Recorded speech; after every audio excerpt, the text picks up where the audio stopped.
Hello' friends, কি খবৰ আপোনালোকৰ? আশা কৰোঁ সকলোৱে ভালে আছে। আজি মই এটা ধুনীয়া টেষ্টি ৰেচিপি দিব ওলাইছোঁ। মুগৰ তৰকা কেনেকৈ বনাওঁ, কি কৰোঁ, আপোনালোকে শেষলৈ ভিডিঅ'টো চাই থাকিব, তেতিয়া সকলো গম পাব।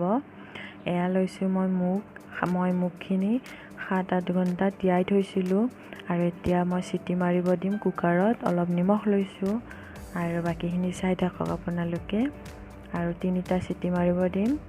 আৰু আপোনালোকে যোনে যোনে মোৰ চেনেলটো এতিয়ালৈ ছাবস্ক্ৰাইব কৰা নাই, প্লিজ ছাবস্ক্ৰাইব কৰি ল'ব প্ৰথমতে।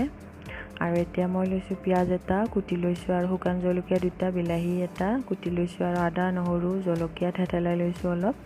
আৰু তেলখিনি গৰম হৈছে, কেৰাহীত দিছোঁ আৰু এতিয়া গোটা জিৰা লৈছোঁ অলপ আৰু শুকান জলকীয়াখিনি দিলোঁ, পিঁয়াজখিনি দিলোঁ, ভালকৈ ভাজি ল'ম।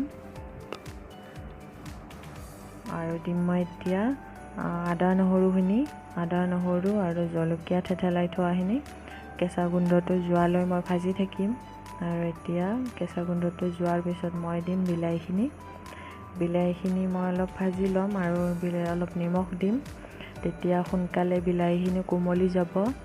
তাৰপিছত মই দিম হালধি অলপ প্ৰয়োজন অনুসৰি হালধি দিম আৰু দিম 1 চামুচ ধনিয়া পাউডাৰ, 1 চামুচ জিৰা পাউডাৰ আৰু আধা চামুচ ৰেড চিলি।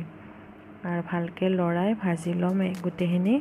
অলপ সময় ঢাকনি দি ভাজি ল'ম। তাৰপিছত গোটেইখিনি সিজি যোৱাৰ পিছত মই দিম কুকাৰত সিজাই থোৱা মুগখিনি দিম। মুগখিনি দি গোটেইখিনি লৰাই মিক্স কৰি ল'ম। আৰু আপোনালোকে এনেকৈ বনাই খাব পাৰে, যোনে যোনে খোৱা নাই। বহুত ধুনীয়া টেষ্টি হয় মুগৰ তৰকা। আৰু ৰুটিৰ লগত খাব পাৰে, পুৰিৰ লগত খাব পাৰে, বহুত সোৱাদ লগা টেষ্টি হয় ৰেচিপি। এনেকৈ খাই চাব এবাৰ, যোনে যোনে খোৱা নাই এনেকৈ এবাৰ খাই চাব। আৰু আধা চামুচ দিছোঁ মই গৰম মছলা আৰু লৰাই দিছোঁ ভালকৈ। আৰু দিম মই ঘি আধা চামুচ। ঘিটো অপশ্যনেল হয়, আপোনালোকে যদি বেয়া পায় খাবলৈ দিব নালাগে। আৰু এতিয়া খাব পৰা হৈছে আমাৰ মুগৰ তৰকা। আৰু মই এনেকৈ পুৰিৰ লগত খাব লৈছোঁ মুগৰ তৰকা। আৰু আপোনালোকৰ কেনে লাগিল কমেণ্ট কৰি জনাব আৰু লাইক কৰিব, শ্বেয়াৰ কৰিব, ছাবস্ক্ৰাইব কৰিব নাপাহৰিব। ধন্যবাদ।